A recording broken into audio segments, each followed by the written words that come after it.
Here we at it again. Ladies and gentlemen, welcome back to another episode of, you know what I mean. Riffin with Griffin, yeah. Whoa, whoa, whoa.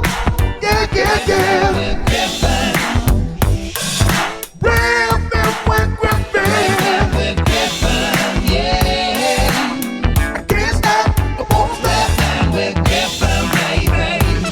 Your favorite Riffin with Griffin. Ladies and gentlemen, we back at it again. Here we are, just here to tell you about my week. And I got a bunch of topics and another segment of Real World Advice from a grown ass man. I'm getting a lot of good love from that one, so I'm gonna keep doing that. Got the solo episodes running strong. Coming up on 100 episodes, so stay tuned for that. I still haven't decided if I'm gonna have a guest or not, but I do appreciate everybody that watches the podcast, all the comments, and I really love it. Continue watching. Real with Griffin. Riffin with Griffin, yeah. Whoa, whoa, whoa, whoa, whoa. Whoa, whoa, Riffin whoa. with Griffin. Your turn. Hit it with it. Whoa. Whoa, whoa, Riffin whoa. with Griffin, yeah. Riffin with Griffin, baby. All right. We're done. Enough of that. Enough riffing with Griffin. Okay, everybody. We're back at it again. All right, let me look at my notes. You know, I do take notes. I know sometimes people feel like I'm just winging it, but I do have some notes for this week's episode. So what's going on this week? Something happened this week I'm really mad about. I don't know who all you Mac users out there, but hopefully this will help you out. But first, thank you for watching. Please subscribe, share, and all that kind of stuff. I really do appreciate all that, your comments and all that kind of stuff. And remember, I do game every day on Twitch. That's Erik Griffin Gaming. And I partnered with Checkmate Gaming. They put on all those like tournaments for all different kinds of games, but they do a lot of Warzone, Call of Duty tournaments, 2-on-2 tournaments, solo tournaments, you know, quads tournaments. It's really fun. You know, there's cash prizes. But Checkmate Gaming, so there's a link down below, so please click that link and sign up because I got my own Erik Griffin Gaming tournament coming up, and so I want as many people, and this is going to be free entry, and there's a $250 prize, so make sure you look out for that. That's Checkmate Gaming. The link is below. But anyways, thanks for watching and subscribing and all that kind of stuff. Anyways, so I had this issue with my computer. It's a disaster that I'm still dealing with right now, all right? It's just the tech issues with Erik Griffin each week or something, right? So this week's tech issue is, so here's something at the Mac. I have an iMac, and I use it for everything. But here's the thing. If the iMac fills up, let's say you're almost done with your space. I have 1 terabyte, and like if you're almost filled up, the computer won't restart. Like this is like a major thing. So you'll run and everything's fine, but say you have to restart for some whatever reason, your computer will not restart. It won't restart in safe mode. It won't restart in recovery mode. And you think something's wrong with it. You run the disk utilities, nothing shows up. It says it's fine. Then it says, if say disk utilities doesn't work, they tell you, well, why don't you reinstall the software? But here's the thing. You can't reinstall the software because you don't got enough space available. Excuse me. So the trick I found, this is great. So if you have an external drive, even if it's like a little USB drive like this, for say, which I should have used this. I wish I would have. You can install a different system, another system on an external drive, and then you can load up the computer, and then the internal drive, you can manipulate it. You can now move things off of it to create enough space, right? So I did this. I used an external drive, right? But here's what happened. The external drive I used, the motherfucking Mac software, it erased it first, then and I did not see that as an option. Like normally you just think, okay, there's plenty of space on this drive. Just install the system software on whatever, on the empty space. No. And I needed everything on this damn drive. So now I'm in this like situation where I'm like, oh my God, I need that stuff. So I got to either take it to one of these disk places. I'm running some kind of software on it right now that I found that I'm going to have to pay whatever much money for to see if it works.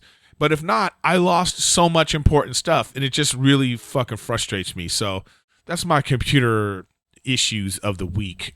Just it's so freaking annoying. So any Mac users out there, people Mac experts, you want to help me out or like give me some advice for that kind of stuff. Or I've already gotten advice from people on my game stream who are always like, yo man, you gotta just take it into like a disk recovery place and have the professionals do it so you don't lose anything more or overwrite anything. So I'm dealing with that.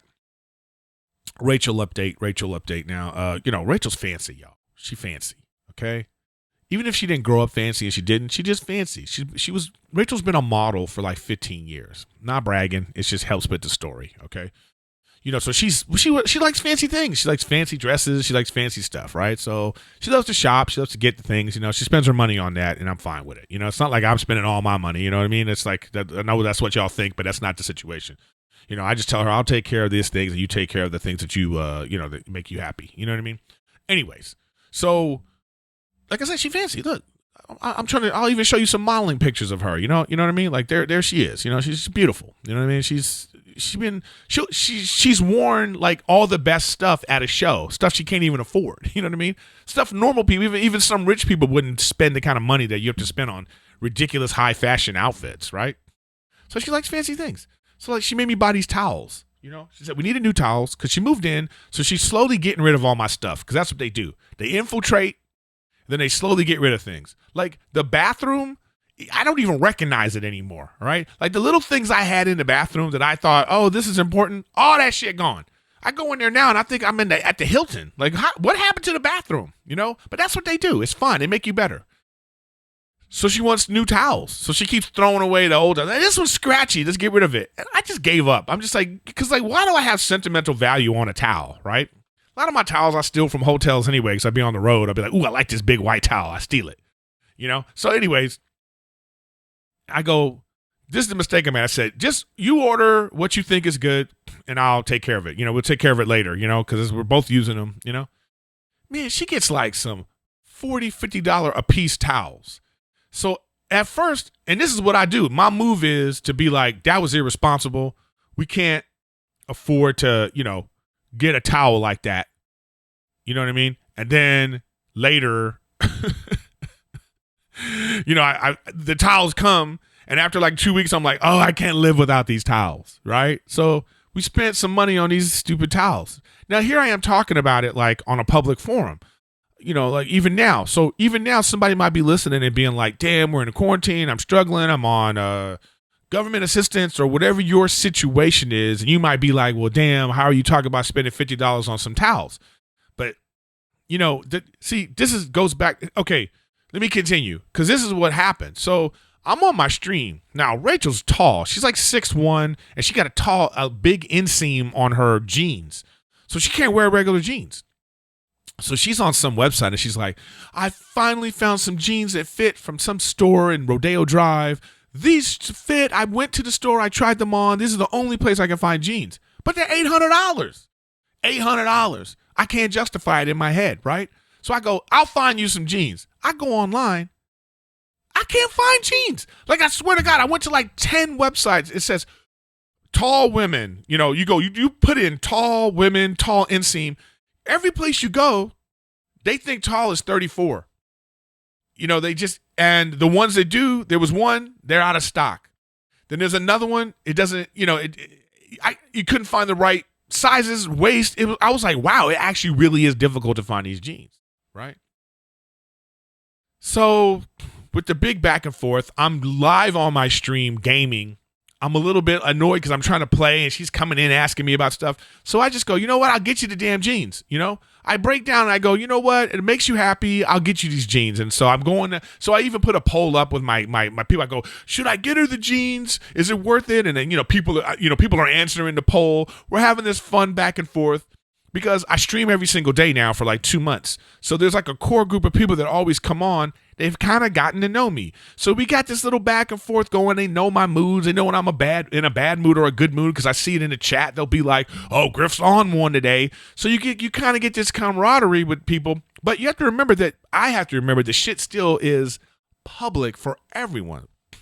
So we had this whole thing.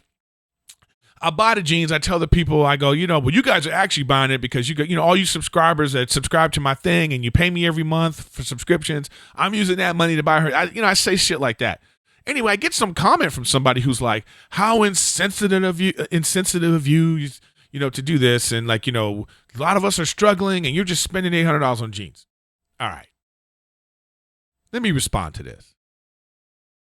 Like, there's two ways to look at this. One, I could be a dick about it and be like, what, I'm supposed to act like I'm poor over here? I'm not supposed to live my life? No, that's, you think about that, even saying it even as an example is like, that's not what I mean. It's just, I'm sorry if people are struggling out there. I want everybody to have a happy, healthy life. This is how I live my life. I'm frugal in some areas and I save up and I've worked hard my entire life. So I have the ability to be like, in a pandemic, I have money saved because I'm like that. I'm frugal. I'm always prepared that I'm never going to work again. So I save my money. But I also like to enjoy life. So for the people out there that took offense and are feeling like, oh man, what about, how that made you feel? My apologies. Did not mean to make anyone feel bad because like I was trying to say earlier, you forget that even though you have this intimate relationship with the people watching you, that you have to remember it's still public. So people grab it who maybe they haven't been watching. Maybe this is their first time and they come on and go, wow, that was a little off-putting. And that's what happens when podcasts anyway. It goes into this idea of like how people grab your thoughts and feelings and then they from like the past and then they use it against you out of context. That's what happens with podcasts, like you're on a podcast every single week with someone and, there's a certain voice you have and there's a certain, way of you carry yourself. And then something happens in the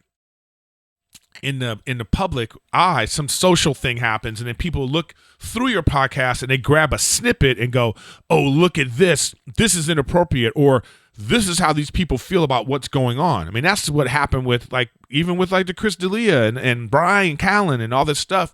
They're going back on people's podcasts and going, oh, look how they were talking about this, which is completely unfair, completely out of context because you don't know how these people joke with each other. But at the same time, I do understand that if you're just coming in fresh, you're coming in and you hear some things that you go, well, what's going on here? Because that didn't sound right. It's not necessarily up to that person to be like, well, I better go listen to the back catalog of 100 episodes so I can understand where these people are coming from. But, and at the same time on your side of it too, you got to be like, hey, I'm coming into, it's sort of, it's a public-private conversation. That's what's weird about like podcasting, and streaming and stuff. It's a public-private conversation. It's so weird, So there's like it's nuanced, that's one of my favorite words. It's a double-edged sword. But I think that's what happened in that situation. So I am sympathetic to everybody that's struggling out there. We all are trying to do our hustle, We all got a hustle we're trying to do. And listen, we have to enjoy the comforts in life, too. We're just cooped up here. My girl goes to work. She comes back and we're just here. It gets boring. It gets like her thing is she likes to shop. She likes to look online and stuff. And we go on walks, but it's not enough. It's not our regular life. I'm not justifying it. I'm not trying to justify to say like you don't deserve to feel the way you feel, but I also want you to understand my perspective. Daddy's doing all right. You know what I mean? What am I supposed to do? Well, what I'm supposed to do is like be more sensitive to like what I say on this public forum. It's basically the message I'm getting from all this. But again, it's iffy. It's a double-edged sword. So that's that. All right. What else is happening? So I went on 3 podcasts in last week. I don't know when they're coming out, but I went on Gary Owen's podcast. So look out for that. Gary, we always have a fun conversation. He's a fun dude to be around. So that was good. So look out for Gary's podcast. Then I went on which already came out. I went on Fighter and the Kid, which my goodness, I can't believe the equal amount of hate and love I've gotten from being on that podcast.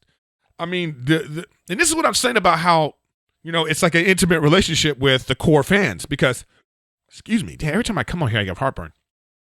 I shouldn't have ate before I came on. But these people, like, they have an intimate relationship. So they're going through this whole thing about where's Brian and we don't like the new host. We don't like the guest. It's like a whole thing of back and forth. And then like Joshua, who was my dear friend, we get into it when we start talking about stuff. So we got into this whole thing about sports. He thinks that athletes know who's better than them, and they would never say, they would never think they're better than like some of the best player. And I disagree. I think that if you're one of the starters of a team, I don't care who that other person is on the team, there's an ego, there's a delusional ego maniacal feeling that these pro athletes. Anyways, we got into this big thing. All right. So then you got these people who are coming and talking shit, and then it's always the same kind of comments. Like, what do you know? You've never played a sport. Actually, I did play basketball. Even if it was just high school basketball, I played. I wasn't always a big fat guy. You know what I mean? I was athletic at the time. Take a look at the picture. Don't hate, son. Daddy had hops too. I used to be able to dunk.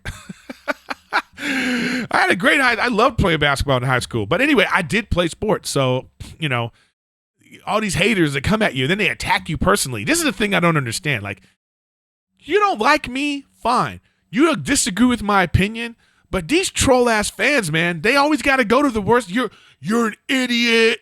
You know what I mean? Like, you've never played a sport. What do you know? It's like the things that they say about you, and I love going back at these people on Twitter. They'll say something, I'll say something back, like, fuck you. You know what I mean? Like honestly, I don't give a fuck about you. But it's funny to like interact, it's I don't know. It's just, you can't win for losing, Some people would say never respond, don't give them anything. But the other thing I say, well, I'm helping this person, they're reaching out. They sometimes people want that kind of acknowledgement of being like, I was heard. So I'm letting you know you were heard, and I don't give a fuck about it. I'm helping you out. You know what I mean? But I don't know. It was a weird appearance. It wasn't a weird appearance. It was a weird response. And I don't know what's going on with their podcast or when they're coming back, if Brian's ever coming back, or if it's just a whole thing. And then and the fans are they won't let it go. It's just all this opinions and talk about it. So, but I feel for Brendan, he's in a tough situation. That's a tough spot to be in, because you got the court of public opinion. And then you have all the articles will come out. You just don't know what's the right answer. I wish it was so easy. I wish it was a black and white answer, but it's not. Because they got people that pay. They got a Patreon fan base that is huge, something like 8,000 people. Compared to my 12. You know what I mean? I do have a Patreon. If you want to help me out, but it's so they got behind a paywall. They got Brian behind a paywall. Still doing a version of the podcast, but it's that's a difficult situation, and it's just like the fans just don't care. They just all they care about is what's in front of them, and they're just gonna be crazy about it. So I had that appearance, and then the other appearance, which probably I don't know when it's coming out, or if maybe it already came out, or it's coming out the same day as mine is coming out. But I did Bad Friends. I saw my good friends Bobby and Andrew, and so I had a fun appearance on that one. So make sure you check that one out. But finish watching this one before you just switch over, okay? So there's that. So that was fun. So what else I want to talk about is the NBA, man. The NBA I haven't talked about it up to this point, but they're knee deep in the playoffs. My Clippers lost today. I just think that Dallas Mavericks, man, they're just ready. They're primed and ready. This bubble. The bubble right now, I love it. It's to me, it's really pure basketball, and it's showing who's got the ego, who's got the wherewithal, who can overcome the circumstances and just be this raw competitive pro athlete. That it's just about winning. It's about conquering what's happening on the court. I think some of them are treating it like a job with their effort. And there's some that are just really going at it because there's no motivation other than mano of your team versus that team. It's like being at the park, man. And whoever you have to lose to get off the court. It feels like that kind of feeling. And I love that. And I think the NBA is doing a good job. The product looks great. It looks like regular, it looks the same. They got that ambient noise it seems like it's still in a stadium going on. You don't notice it. But if you really think about it, hey, what's that noise? They're in a gym, right? They got that. They got the screens on the wall where you can see the fans. It feels like they're going to survive the quarantine and the pandemic. It feels like the sport can continue. I said on Fighter and the Kid, I don't think that football is going to last like that. But we'll see. Baseball is actually the one that will show you that there's no bubble. They're going. I haven't heard too much about, other than the Marlins. I haven't heard too much about if other players have gotten corona and what's happened, if they've canceled games, because I don't think people care. Like, I honestly don't think, who's watching baseball? I'm not watching baseball. I don't know who the people are that are watching baseball, but to me, I think baseball's in trouble. So, and if baseball can work, then possibly football can work, but I don't know if football can work without a bubble. That's what I'm concerned about, because there's so many players and so many people, so many interactions, and they're like right up in each other's grill. They're trying to figure out a way to have a mask. Maybe they'll have like a helmet that's covered. I don't know. They'll have to figure that out, but it just doesn't seem like it can work. But hopefully it will, because I know we all love football. That football's the number one, And then this thing in the NBA, they got, what's funny how no one's making a big deal about this, and no one really cares about the jerseys with the phrases on them, about the Black Lives Matter on the court. Like, all of the social injustice sort of like things they're trying to point out, no one cares. You know why no one cares? It's because, so the sport that is probably 90% black, yeah, they think Black Lives Matter. Like, duh. Like, it's kind of like you go, all right, you're preaching to the choir. We get it. What's next? Like, I don't know if, like, it has the impact that they thought it would. I don't think I think they're just kind of like, whatever, the announcers don't mention it. I mean, the NBA, they were even kneeling during the national anthem. Nobody cares. Because at this point we go, yes, I know, police brutality is terrible. We saw it. We're already past that. Okay, we're past it. We saw the George Floyd tape, and we're now at a point where we're like, hey, what's the real change that's going to happen? So all these little gestures, no one cares. I think we're past the gestures. It's time for legislation. It's time for real change, okay? And so until we see the real change stuff, all this other stuff is just white noise, It's just noise. So I'm not going to go into too much detail about that, but that's just how I feel about it. Just to say one more time, I want real change. I want to hear that laws are being changed. I want to hear that, the police department is, starting a new program to make sure the cops are more sensitive in the neighborhoods. Like, I feel like the cops should go into neighborhoods, man, and like, don't just go when things are bad. You got to go when things are good. Gary Owen and I talked about this on his podcast. So, and I think we got to stop.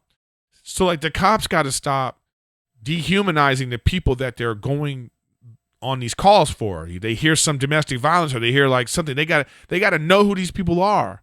They got to come into the neighborhoods when times are good, and we have to stop treating the cops like they're just some soulless monsters too. We call them for help, but they are human beings too. So we have to treat them better, and then they have to treat us better. Like, those are the kind of changes. Like, how can we make those things happen? I don't give a fuck about the back of your jersey. Like, that ain't doing shit for me. Okay? That's just how I feel about it. The one thing about the NBA, though, this reboot, that is weird to me. I love that they got the fans on the wall. That was a genius idea. Have people Zoom or FaceTime or whatever that technology is where they can be on the screen. What I don't like about it is people should be uniformed. Like make the dimensions for everybody the same. I can't stand you see the wall and then somebody's head is like bigger than everybody else. It's like just a head on the screen. Another person's little. It's distracting and weird to see everybody like with these different size heads. That's just me. I obsess about little things like that. And I can't stand that, Like, what's this chick's big head? Like, I have a picture. I'm gonna show you guys. Yeah, I probably already put it up. I don't know what it's gonna look like when I finally put the thing together. But like, if you look at that picture, look at that girl's big ass head. Like, she's sitting next to somebody and make the other dude look like he's little, like she's a giant. I just think that looks weird. Then that little kid is in the back. To me, that shit is distracting. Like, it should be uniformed. That's just my little weird take on that. Make the shit uniformed, man. You know what I mean? All right. And then when they had this situation, so the Dallas Mavericks and the Los Angeles Clippers series is really good. I'm not going to be surprised if Dallas wins. To me, I think they're primed to win in the bubble. They got a young, hungry team with two superstars. They're lengthy, they're fast, they play defense, and they can score at will. They got interior defense. I just think that I'm not going to be surprised if they beat the Clippers and then they go on to do something great because they're primed and ready for it. And that Luka, man, he's good. He's real good. So Luka Doncic, he's the foreign star for the point guard for the Dallas Mavericks, and then Montrezl Harrell from the Clippers. They were getting into it, and Montrezl Harrell called him. Now listen, in normal circumstances, we probably wouldn't even heard about this or even cared. But because they're in the gym and the cameras are picking things up, and the cameras are always on the players, and you can't get away from it in a situation like that, Montrezl Harrell called him a bitch ass white boy. Bitch ass white boy. Right? All right.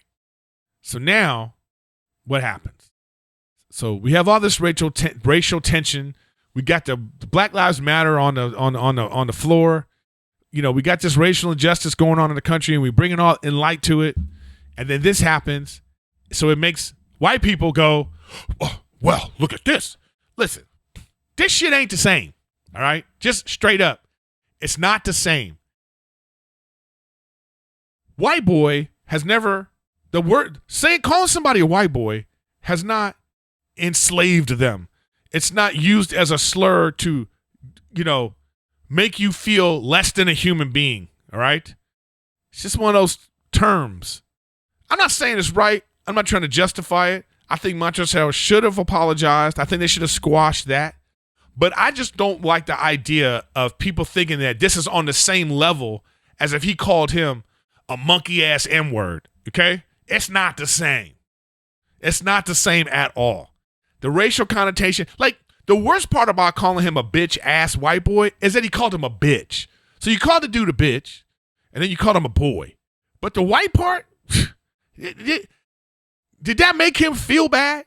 The way if the way these other racial slurs, the hate that comes behind those racial slurs, it's not the same. It's just not the same. It's not the same connotation at all. And by the way, in this circumstance, Luka's killing them, and the guy, he said it in frustration. It's an old school thing, like in a sport that's predominantly black.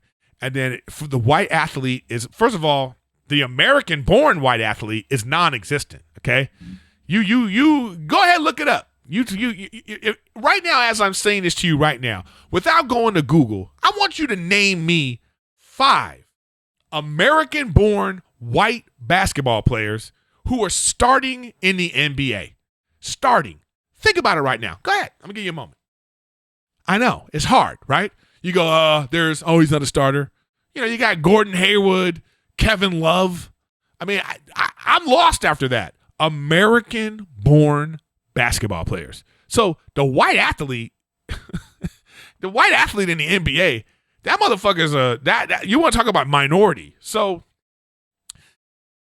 it's not even relevant. Like Luka has been playing basketball his whole life. He went to basketball academy or whatever. Like those he should have. If he would have called him Euro trash, that would have been better. You trash Euro, But that's just like shit talk that don't mean anything. The dude got 40 points. You know what I mean? He's killing them.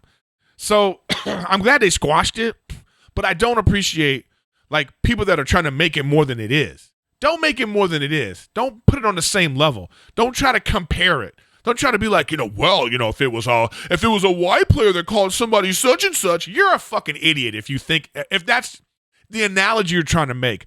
Those two things are not equivalent. Not excusing Montrezl Harrell because he just, because it's the optics of it. It's like when you having a private conversation with somebody and you say some fucked up shit, but it's private between you two. If somebody hears that, you can't be mad that somebody like overheard or somebody recorded it and released it. You could be mad about that, but at the same time, you have to be like, I'm sorry that the words that I said hurt you. They got out. I didn't think it was going to get out. It's like that baseball. Oh, that's right. This just happened. The baseball announcer used the F word, the derogatory homosexual slur. I'm not going to say it here, He used that, he didn't know he was on air. You know what I mean? He just was like, he making some joke, offhanded joke, right? And he came back to air, and then they told him later, yo, bro, you kind of said. And you saw him, man. He was so dejected. He just was like, he knew too. He was like, he even said, well, this is probably the last time I'm going to be sitting in this seat. All you can do is apologize. Like the things we say in private, the things we say to people that we think only this person is hearing, sometimes it could be some awful shit. I don't think it's always people's heart. I don't always think that. You got to take it with a grain of salt of how it was said or what's the circumstances of what you're saying. If you're making a joke or if you're just saying some offhanded thing, or even, it's just private between you and another person. But then when that goes public and people hear that, you have to apologize for it. But you just hope the guy can, overcome. I mean, it just is an unfortunate situation. You got to be more professional. You got to watch what you say in these settings. I mean, it's just like now you realize even on podcasts, going back to what I was talking about before, you say something on your podcast, kind of like thinking, I got 5,000 people are listening to this, but then I trying to get hired at some movie or something, and then somebody's looking back and going, oh, you know what? The person you're trying to hire, they said this, and we don't like it, so we want them removed from society. That's the kind of culture we live in right now. It's an example of cancel culture. I mean, I don't think the guy should be fired. Hey, you suspend him for a few games. The guy should live with the shame of it. He said that he went. I think the punishment enough was him having to be on air being like, damn, I shouldn't have said that. I'm so sorry. I feel embarrassed, and how he dealt with it. I forgot the guy's name. You guys can look it up. Baseball announcer says whatever. Because I just came with that off the cuff. I wish I would have wrote that down in my notes and I would have had something more prepared for it. But it is what it is. So bitch ass white boy, wrong because he's cursing. People heard it. But please don't have the idea that is on the same level as some derogatory term towards, someone of color. It's not. So stop it. All right, guys. Now it's time for my favorite new segment, which is, I'm not even going to call it a segment anymore. It's just what the show is now. And it is Real World Advice from a Grown-Ass Man. Here we are, guys. Real World Advice from a Grown-Ass Man is back again. And I got some, I think some of them have been a little too heavy, but they're still heavy. And I try to answer on Instagram, and I've gotten a couple of videos this time. I think I'm only going to play one of the videos. But if you want to send your message as a video, because even when you send it to me on Instagram, I actually write the person and go, I'm going to use this on my podcast. Would you like to send a video? So first one is, what's your take on dating apps? Well, I mean, I love dating apps. Not anymore. But I say I like the idea of dating apps because... But here's my thing on dating apps. Start on a dating app, put out a wide net, narrow it down, meet some people, talk to some people, but use it as an introduction, but get off that shit right away. So even if you're swiping on Tinder or, especially Bumble, because Bumble's all about the women making the first move, which I think is crazy. Like, I think that's like, I don't think it's crazy, but I think there's a lot of women who are like, I don't want to make the first move. So I think that just makes men lazy. I loved being on Bumble back when I was single, because it's just like, all right, then you actually know who's interested in you. You know what I mean? It makes it easier for men. We don't have to take that leap. So anyways, if you meet somebody, get off the app, start talking and be like, hey, can we FaceTime? Can we talk on the phone? Meet up right away, or if they need some time. But I think you should just use it so I think dating apps are great for an introduction, but I think you should move towards getting off of it ASAP. Move towards, getting some real contact and connection so you can actually find out if this person is interesting or not. So that's that one. Best approach on telling a friend you like them more than just a friend. I get this question a lot, I think almost every week someone has some form of this question. But look, I think that when you're really close with a friend of the opposite sex or even the same sex, and you're homosexual, whatever you're, gay, lesbian, whatever that sort of friendship you have with someone, whether it be straight or, like I say, I think that you guys know. Like, when somebody has more feelings for you, but there's something that feels good about that attention you're getting from this person because you do care for them. They're your friend, and so you love that friendship and you love this sort of extra attention you're getting from this person that you call your friend. You're being selfish. Like when you know somebody has more feelings for you, you're being selfish because you really cherish that friendship. So the best approach is just to deal with it. Like you have to decide for yourself, what do you want out of this? Like, are you okay with this person being your friend? And by the way, that is okay. It is okay to decide that someone you are attracted to, it's okay to be like, I am attracted to you. Man, you are my type. But I really value our friendship more. It's okay to make that choice, but deal with it.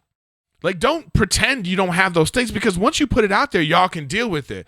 You know not to be in certain situations, and it'll help you like get past those feelings and have a really like nurturing, beautiful friendship that will be long lasting. You know, it will be long lasting. It can be. I mean, I'm telling you, it can be.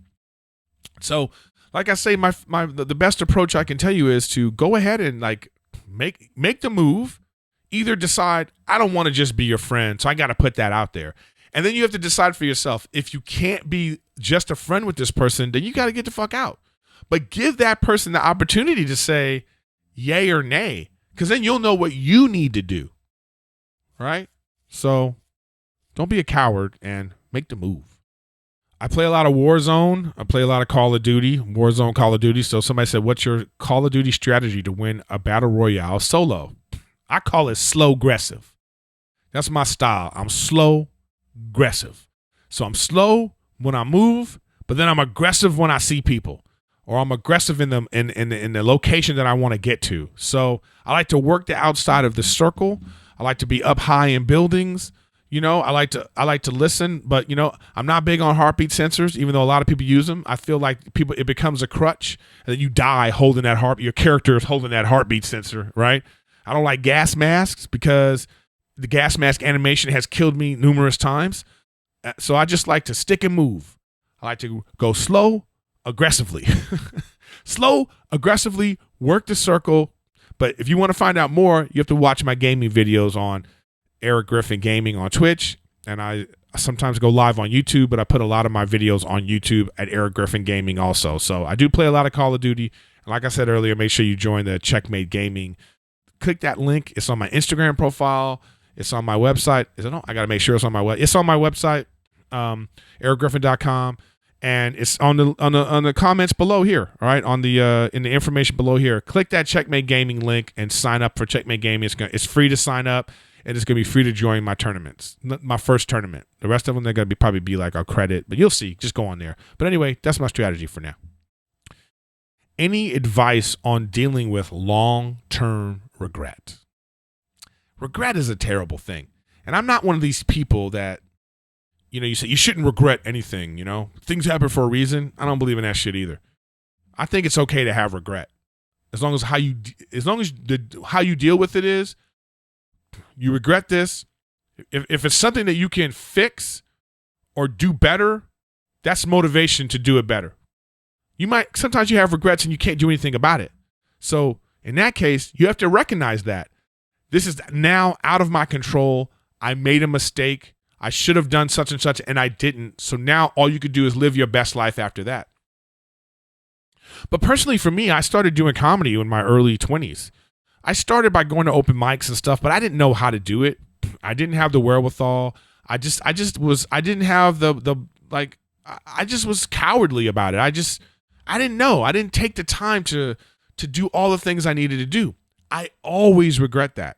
I always look back and go, damn it, I wish I would have stuck with it when I was 22 and not wait till I was 30. You know, I always regret that. But I've used that regret to push myself, to make myself feel like, well, I got to catch up. And so I've worked hard to get myself to this point that I'm at now. And I still could have done more. But I don't think there's anything wrong with having regret. It's actually how you process and deal with it. That's the important part. That's you living your life. So good luck. How do I deal with my close brother who can't seem to quit alcohol? He's lost everything. Man, you know, I talked about this a little bit on Fighter and the Kid. And I'll talk about it again now. It's tough. I have a really close friend of mine who has had this problem with alcohol. And it's tough because when you love someone dearly, it's hard to watch them self-destruct and not think you can help and do something. But what you come to realize is you become an enabler. You know, you enable them to continue this behavior because of your love for them, you don't allow them to deal with the consequences of their actions because you try to clean it up and save them from themselves. But the thing that has to happen is they unfortunately have to deal with, like I say, the consequences of their actions. If they get kicked out of their place, if they've lost whatever that is, you have to find a way to do as minimal amount as possible, or at least let them have to deal with it, because that's going to be the only thing that's going to make them go, oh shit, I have nothing, or my support system isn't where I want it to be, because they need that. You know, these alcoholics become master manipulators, and they can sniff out an enabler like this. They can. There's always some person, like my friend, there's always some person in his life that he could just walk all over, you know? And because they know, they can feel it because they're survivors, you know? They're surviving. Have you ever wonder that? You think, man, they've lost everything. They lost this, they lost that. But somehow they're on their feet because that's their way. You know, they find a way. But your love, attention, and affection, if you keep it coming at 100%, then what if they lost? They still have you doing everything that you did before. They have to know that they're going to lose that. And you can't blame yourself. You know, you can't. It's not your fault. You know, it's not your fault. That's all I can say about that.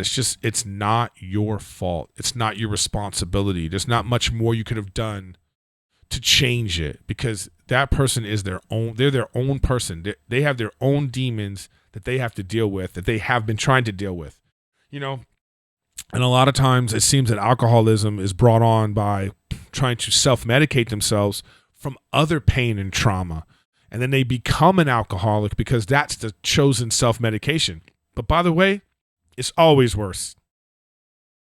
It'll start with alcohol, and then the next thing you think is just alcohol. Next thing you know, there's meth and there's heroin and there's, you know, it just turns into something else because they're, you know, so they haven't been able to deal with this pain and anguish that's going on in their life. And that's the hard part, because that's the part as somebody that's a loved one, you're trying to, well, how can I help? How can I take away that pain? How can I, you know, and you can't. All you could do is try to set them up and help them find a way to deal with it. But that's all you could do, because that's what like interventions are. All you could do is offer, if you have the means, be like, hey, I'll help you get into therapy. You just try your best effort, but don't make it your responsibility to fix it, because you won't be able to, and that's just going to drive you crazy. So I know you love this person. They know you love them. I'm not saying continue to love them, but you have to compassionately detach from the situation, because they have to deal with the consequences of their actions. I wish I had a simple answer, and I wish there was a magic wand I can wave, but it is what it is. So good luck with that. Here's a good one. Should I complete my PhD from a very prestigious school, even though my heart isn't in it? Well, you know, what you're talking about is sacrifice. So you're already in a position where you feel like you have a handle on life. I could tell by this question that you're talking about, if you have the means and wherewithal and ability to go to a very prestigious school to get this PhD that is only going to further enhance your life, you have to ask yourself, do I need this? Do I want to benefit from this additional sacrifice to do this, whether your heart is in it or not? You know, you don't always have to do things if your heart isn't in it. If your heart is in it, because that's like short term. That's short term, you know? That's that good feeling you want to have right now. Like, I just always want to be doing something that makes me feel good. No, you're doing this for the long haul. So like in 10 years, you could be like, hey, that was tough, but I'm so glad I did that because I'm living this way now. If you don't feel like you're going to regret that choice, go ahead and do it. You already know the answer to this one. You know what I mean? I think you know the answer to this. So I think that you should just decide either, you know what, I don't need my PhD. I think I'm good. I think I'm going to be okay. But if you feel some kind of way about like, oh, I'd love to have my PhD, I just don't want to deal with this, I think you can overcome that. I think you can overcome and deal with that and realize that, here's the outcome. Like, write down your goals. And if your end goal is something that it would be better with a PhD, when you work backwards, you're going to hit this point right now where you're like, oh, I have to go do this thing. It's going to take me a few years. It's not going to be the best, but I'm really going to benefit from it later. You have to decide if that's how you want to go and live your life. Good luck. And here's our video question of the week. Hey Eric, it's Jake, and my question for you is, my fiance and I are 25 and we'll be getting married next summer. Should we take the next couple of years to focus on building our careers or focus on traveling and gaining experiences? Any insight is helpful. I appreciate you a lot. Okay, this is actually it's actually a very interesting question. I mean, they're 25, they're young, they're about to get married, and they're just trying to do, should they get experiences or should they work on their professional career? And I say, why do you have to choose between them at all? Why do you have to choose between them? It's just about making certain sacrifices now for the long-term goal. So it's like, it's so easy to be like, okay, we're going to take 6 months, work on our career, but we're going to set aside a week that this is the week we're going to build up to going to, we're going to go to Cabo San Lucas, or we're going to go to the China and go see the wall. Well, not during this time right now in quarantine, but, eventually I hope the world gets back to normal. We'll be able to travel, but I don't think it has to be all or nothing. I think you can do both and it'll enhance your life. I think if you use like vacation and some great experiences as a reward for the hard work in your careers, then you could be like, all right, well, we're going to work hard for 9 months, but then we're going to take 2 weeks off together to go do this, and then we're going to get back to it. You young people, man, you think it's all or nothing, and it's not. It's about incorporating all these things in your life. It's about managing time. It's about understanding your responsibilities. It's about, saving money, being responsible and productive. I think you could do both those things, and I think you can enjoy life and work on your career. I think you guys are going to be fine. It sounds like you both are like-minded individuals. You both, you want the best in life. That's why you want to have experiences, and you both are goal-orientated because you're saying like, hey, we want to work on our careers. Do both. You don't have to limit yourself to one or the other. Open your minds, young people. Expand and realize that there's time enough in life to have all the things that you want to have. Just enjoy them each step of the way. Right? Yeah. All right, guys. That's going to be it for this week's episode of Riffin with Griffin. That was real world advice from a grown-ass man. I really enjoy doing that. And, every week I will put up my Instagram post. So make sure you follow me on Instagram at Erik Griffin. And if you want to send me the video questions, but please, send them to me in when I put that post up. But make sure it's a video on Instagram that I can download, because then I download it and then I'm going to put it on the episode. And, keep things coming. Just listen, I ain't an expert. I'm not a doctor. I'm not a professional. I just play one on a podcast.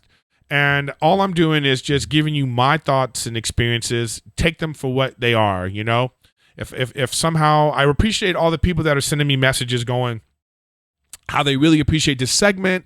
Each time I put up a post on Instagram and I respond to it, and when I respond to them on Instagram, I like how people are hitting me up going, oh, this helped me and all that kind of stuff. And that's all I'm trying to do is just spread some love and joy and, so we can get the best out of, our experience here on this beautiful planet, And again, stay safe out there. Make sure you wear your masks and wash your hands and keep your social distancing so we can beat this damn virus. And this election's coming up. Not necessarily trying to be political, but I will say this: don't just think the vote is about Biden and Trump. You know what? If you really care about politics and want to make a change, you got to make sure the Senate, you got to make sure all the governors and Congress people, like those are the elections you have to bet on, because that's where the real change is going to happen. Is making sure that your local official, because look, you know, Trump has a stranglehold on the Republican Party. So, you know, if the people in those districts around the country are like, hey, we want to support that, then those people that are there, the governors and those people are going to be like, yeah, we support him. But if they get their jobs taken away, then the people that come in are going to be listening to the majority of, you know, whatever those people want. So it's not just about voting for the president. It's about voting for all those other little things, because that's really going to make the change, no matter who you're voting for. If you're voting for, if you want Trump to stay in office, then you just stay with what you're doing. You know, vote for that Republican governor or whoever else is, you know, in your way. The other people, don't just talk nonstop about Trump and Biden. Don't talk nonstop about that. You need to find out who those local officials are, because that's where the real change comes in, the Senate. Whew. All right, guys. That's another episode of Riffin with Griffin. I will see you next week. Please subscribe and share. And once again, remember, if you want, I game daily on Twitch. That's Erik Griffin Gaming on Twitch. And I put those videos up on YouTube. And I sometimes stream live on YouTube also at Erik Griffin Gaming on both places. Follow me at Erik Griffin. My website, erikgriffin.com. And I appreciate you guys for listening and, you know, being who you guys are every week. So take care and goodbye.